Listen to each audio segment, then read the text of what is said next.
집사님께서 하신 어린이 설교 내용하고 제 내용하고 좀 비슷한 감이 없지 않아 있는 것 같습니다. 오늘 손님이 좀 많이 오셨는데요. 정말 송구합니다. 아마 제 기억으로는 이명환 집사님께서 처음 우리 교회에 오셨을 때 지혜님께 제가 설교를 했었던 것 같아요. 근데 오늘 부모님 오셨는데 또 제가 오늘 하게 되었습니다. 송구하고 죄송합니다. 제가 설교할 때는 어김없이 제 설교 끝나고 집에 돌아가면 집사람께서 심하게 비판을 합니다. 그래서 오늘은 제가 아주 일부러 작정을 하고 우리 가족들을 다 출장 보냈습니다. 제가 얼마나 마음이 자유스러운지.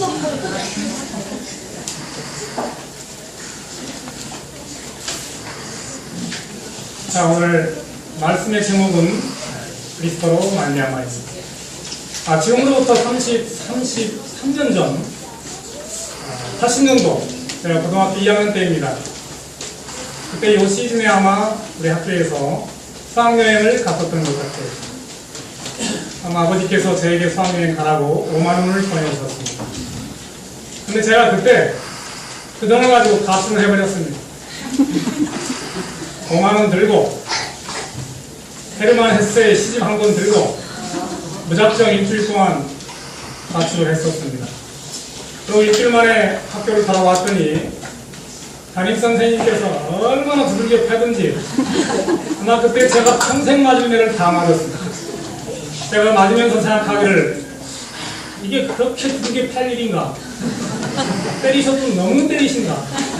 아마 그때 후유증으로 제가 키가 그때 멎었습니다. 그래서 요만큼밖에 못 컸어요. 그때 제가 가지고 갔던 그 헤르만 헤세가 쓴 들을 건너서라는 시가 있습니다. 제가 한번 읽어보겠습니다. 하늘을 건너서 구름은 가고 들을 건너서 바람은 간다. 들을 건너가는 길손 내 어머니의 길은 나들. 갈림길을 가로질러 나뭇잎은 굴러가고 나뭇가지 위에 새는 운다. 저 산 너머 어느 곳에 내 잃어버린 고향이 있으리라. 뭐 이런 시입니다. 잃어버린 고향. 창세기 4장에 보면 처음 인류 최초의 살인사건이 나오는데 형 가인이 동생 아벨을 죽였습니다.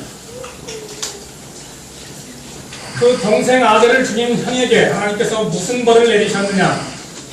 고향을 뺏어버렸습니다. 그 후 인류는 계속해서 고향 없이 나그네로 방황하는 겁니다. 내 평생에 넣은 고향을 잃고 나그네로 떠돌게 되리라. 이게 동생 죽인 형에 대한 형벌입니다. 그 후로 인류는 말씀드렸다시피 지금까지 계속 고향을 찾아서 나그네로 떠돌고 있습니다. 히브리서 11장에 보면 믿음의 조상들이 쭉 그 내력이 나옵니다. 근데 그 조상들이 진정으로 추구했던 게 뭘까? 11장 한번 찾아보도록 하겠습니다. 13절 말씀입니다. 이 사람들은 다 믿음을 따라 죽었으며 약속을 받지 못하였으되 그것들을 멀리서 보고 환영하며 또 땅에서는 외국인과 나그네로라 증거하였으니 고향을 멀리서 보고 살았어요. 나그네로 살았다는 겁니다. 이 땅을 그렇게 나그네로서 지나왔다는 겁니다. 방황하는 겁니다. 14절 이같이 말하는 자들은 본향 찾는 것을 나타냅니다. 저희가 나온 바 본향을 생각하였더면 돌아갈 기회가 있었으려니와 16절 같이 읽도록 하겠습니다. 시작. 저희가 이제는 더 나은 본향을 사모하니 곧 하늘에 있는 것이다. 그러므로 하나님이 저희 하나님이라 일컬음 받으심을 부끄러워하지 하시고 저희를 위하여 선을 이루게 하셨습니다. 우리 믿음의 조상들은 고향 중에 고향, 내 진짜 고향보다도 더 좋은 고향, 하늘의 본향을 그리면서 살아갔다. 그 고향 찾기까지 우리 조상으로부터 오늘 나에 이르기까지 방황한다는 의미 나그네로서. 그래서 방황은 인간의 본질이다. 뭐 그런 말이 있습니다. 인류가 17세기, 18세기 지나오면서 한 가지 착각했던 게 있었습니다. 뭐냐? 과학은 발전을 하지요. 문명은 점점점 나아지지요. 민주주의는 점점 이루어가지요. 그래서 이제는 하나님 없이도 유토피아를 건설할 수 있겠다. 이렇게 생각했는데 천만의 말씀입니다. 17세기, 18세기 지나고 20세기 들어서면서 1차 대전, 2차 대전 거치면서 사람들이 엄청난 피해를 보게 되었습니다. 수천만 명이 그 전쟁으로 인해 죽게 부모이든 고아들은 길거리 나그네들은 떠돌게 되고 남편이든 여인네들은 그 간절함과 그 고통이 하늘에 성쳤단 말이에요. 그러면서 생각하기를 인간은 이성적이기보다는 충동적이구나, 합리적이기보다는 불합리하구나. 정말 인간으로서 아무리 과학이 발달하고 문명이 발달을 하고 사기가 좋아진다고 하지만 민주주의가 이루어지지만 갈수록 인간으로서는 도저히 이성적이고 합리적인 것을 찾아볼 게 없고 성경으로 말씀으로 돌아가야 되겠다. 하나님만이 유일한 살 길이다. 그래서 그 전쟁터에서 생겨난 철학이요, 실존주의 철학이라는 게 있습니다. 그 철학자들이 보다 인간은 아무리 과학이 발달하고 이성이 발달을 해도 도저히 인간으로서는 넘을 수 없는 벽이 있구나. 이 실존주의 철학자들이 5가지 예를 들었습니다. 한계 상황, 영어로는 바운다리 시츄에이션. 5가지 예를 들었습니다. 첫째가 뭐냐? 생로병사. 사람이 나서 병들어, 늙고 병들어 죽는다는 것. 어떻게 인간이 그걸 피할 수 있냐? 이거는 인간으로서의 한계 상황이다. 두 번째가 뭐냐? 인간은 고독하다는 것. 혼자 있을 때만 고독한 게 아니라 부부가 이렇게 같이 마주하고도 고독을 느낀다는 것. 여러 군중이 이렇게 모여 있는데 거기서 고독을 느낀다는 겁니다. 이걸 소위 군중 속의 고독이라 그럽니다. 그래서 이 실존주의 철학자들이 무슨 말을 했느냐? 안잠 케이트 이즈 마인의 하이마트. 이 하이마트는 고향이거든요. 여러분 이게 시중에 있는 전자제품 회사 하이마트 있지 않습니까? 물론 그거는 하이 퀄리티 마트라는 뜻으로 높은 그런 개념이지만 이 고향이라는 뜻이 있습니다. 안잠 케이트. 고독이 내 고향이다. 그걸 어떻게 인간이 넘을 수 있나요? 한계 상황이다. 세 번째가 뭐냐? 죄를 짓고 산다는 건. 인간은 누구나 나면 본질적으로 죄 짓고 살 수밖에 없다는 건. 다행히 하나님께서 우리에게 은혜로 죄 없다고 인정해 주시니까 죄 없이 산다고 생각하는 거이지, 사실은 예수님을 믿으나 안 믿으나 누구나 죄를 짓는다는 것. 그게 인간으로서 한계 상황이라는 것. 네 번째, 인간은 투쟁한다.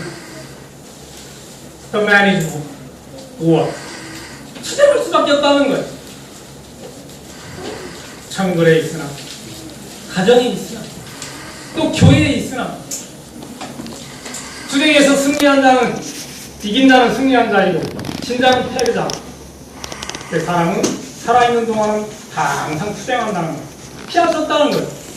그래 마지막으로 5번째가 인간은 방황한다는 거예요.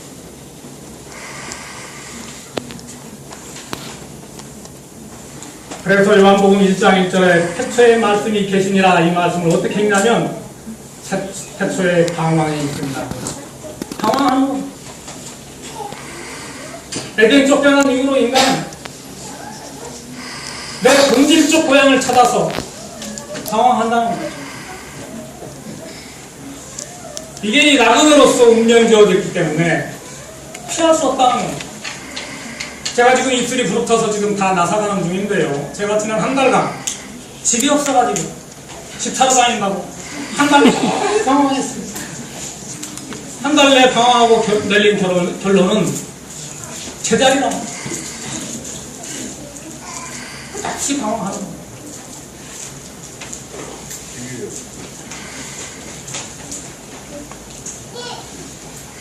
제가 신앙생활을 해보니까 이 말씀이 참 일리가 있어요. 인간은 예수 믿기 전에 누구나 그렇게 방황을 합니다. 추상집의 개처럼 다들 추상 치우느라고 정신이 없어가지고 바쁘니까 그 개가 이걸 못 가서 이 뺐다고 물어보고 저걸 못 가서 저 뺐다고 쓰고 이렇게 방황하는 겁니다. 그 중에 소수가 예수 그리스도를 만나가지고 하나님 은혜로 마음의 평안을 찾게 되는 거예요. 왜 거기서 끝났느냐? 예수 믿고 난 다음에 이 또 방황이 기가 막힌 거예요.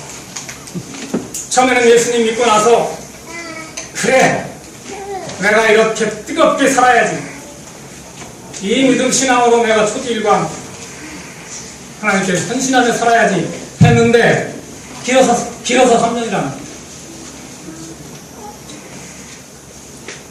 또 이 교회에 들어와가지고 이 교인들이 또 방황하는 겁니다. 이게 참 기맥힌 거예요. 이 교회에 갔다 저 교회에 갔다 방황하는 거예요. 이 통계를 보니까요, 그렇게 이 교회 저 교회에 옮겨서 정착하는 교회 프로테이지가 7%라는 거예요.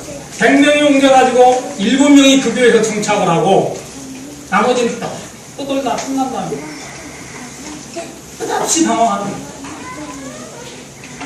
그렇게 해서 이제 7%가 안착을 해서 열심히 죽을 때까지 헌신하느냐? 마지막 세 번째 또 방황이 있다는 겁니다. 하나님께서 날 부르신 이유가 뭘까? 무슨 사명을 감당하다가 하늘에 오라고 하신 것, 그걸 못 깨달아가지고 방황을 하는 겁니다.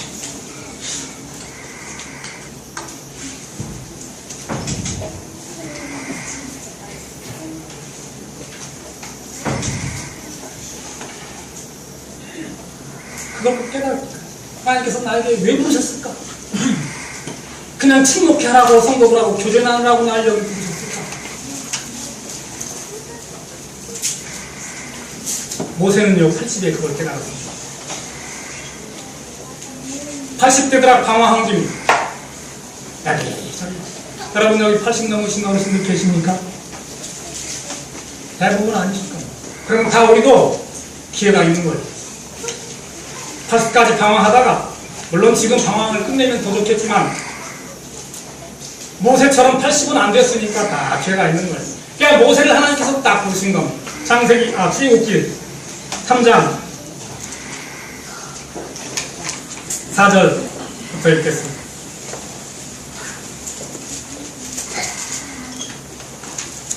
여호와께서 그가 보려고 돌이켜오는 것을 보시니라. 하나님이 떨기나무 가운데서 그를 불러 가라사대 모세야 모세야 하시매 그가 가로되 내가 이르노라. 5절이 하나님이 가라사대 이리로 가까이 하지 말라. 너의 선 곳은 거룩한 땅이니 내 발에서 신을 쳤다. 80개 노인을 불러가지고 네가 선 땅이 거룩한 곳이니 너 거기서 신발 벗어라. 성도 여러분, 우리가 신발 신고 하나님 따라서 방황하는데 어디 그렇게 돌아다니는 거예요? 끝없이 방황하는 겁니다. 자기 영달을 위해서.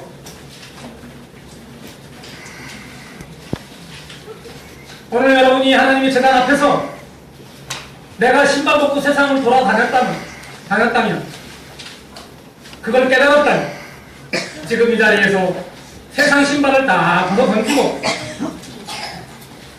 하나님께서 나에게 주시는 그 사명을 또 감당하시는 우리 성도 여러분이 되시길 간절히 축원합니다. 어쩔 수 없어요. 세상은 방황할 수밖에 없는 겁니다. 사람은 참 한 가지 걱정하지 않은 게 있습니다. 제가 집이 없어 이렇게 방황하지만 이 한 뭉뚱아리 70까지 산다고 치고 거할 곳 없겠습니까? 시시때때로 하나님께서 그때그때마다 좋은 집을 주신 하나님께서 앞으로도 좋은 집을 주실 줄 믿습니다. 이 좋은 집은 뭐 고대왕실 그런 걸 말하는 게 아니에요. 무엇이다? 그 후로 40년 동안 목숨 걸고 하나님의 사업에 헌신하는 겁니다. 아, 이렇게 늙어가는 거 멋있지 않습니까? 저도 그러고 싶어요.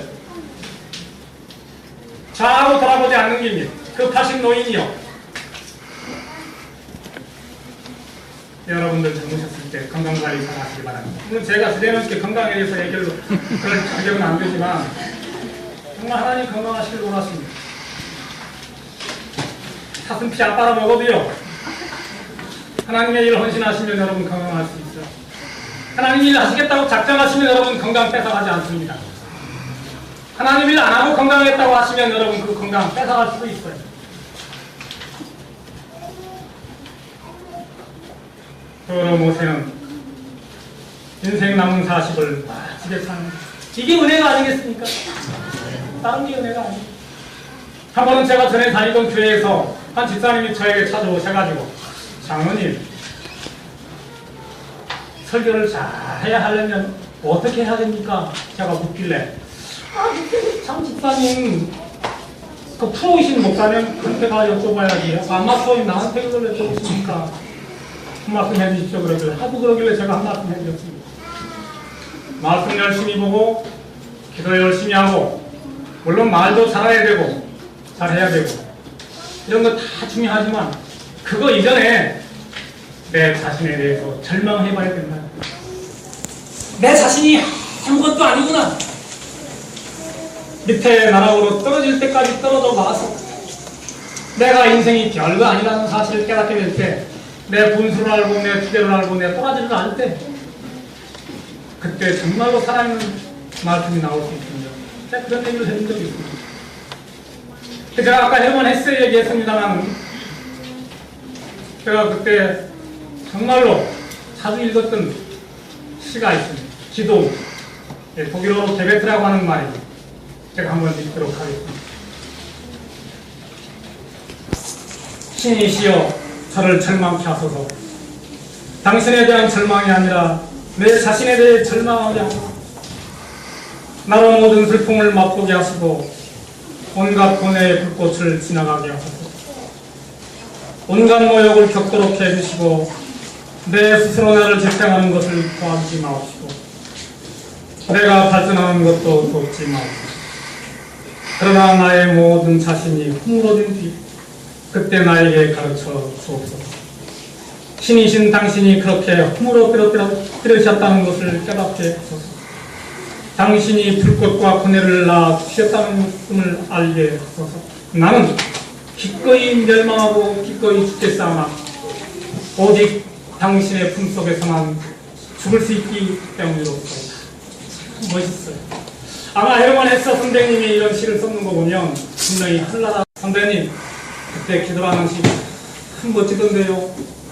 제가 시를 쓸 줄 몰라 그러지 아마 저도 시를 썼었으면 선생님 말씀 썼을 겁니다. 아마 선생님이 먼저 써버려라. 제가 기회가 없어. 이렇게 유머스럽게 한마디 하려고. 멋있어. 내가 기꺼이 멸망하고 기꺼이 죽겠지만 오직 당신의 몸속에서만 내가 죽을 수 있기 때문에로소이다. 아, 이런 거.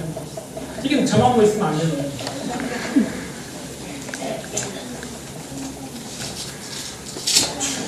충분히 내 자신이 아무것도 아니라는 것을 알고 절망할 때 그때 우리 드디어 예수님을 볼 수 있는 눈이 떠진다.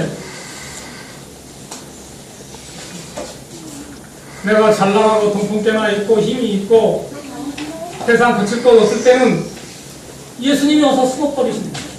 사실 예수님 그때도 계셨는데 우리 마음이 예수님을 멀리하는 거. 이 빠이 절망해 보면 내 자신이 아무것도 아니구나. 오로지 예수님만 나의 소원이구나.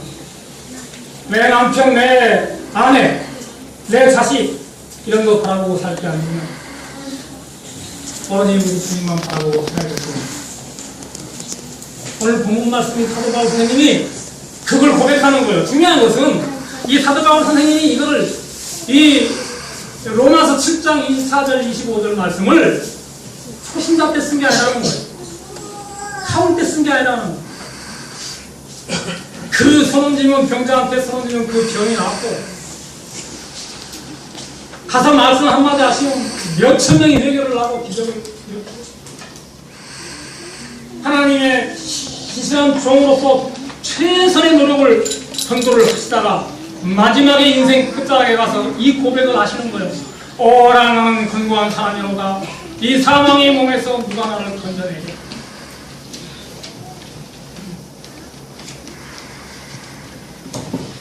이건 영어 성경에서는 어떻게 표현을 했냐면요. I am a wretched man. 이 말은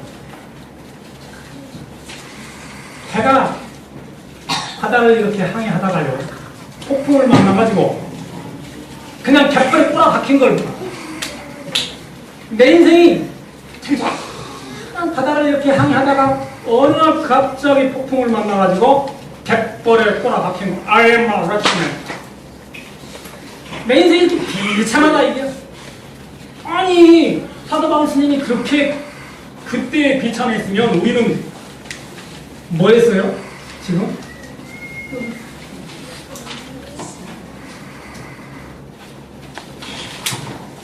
자, 성경 말씀. 우리는 보이지 않는 사물을 신앙의 눈으로 바라보는 대신에 하나님을 잊어버리고 보이는 사물을 바라볼 위험이 있다. 불행과 재난이 올 때 우리는 하나님이 편안하시거나 잔인하시다고 비난하려 합니다.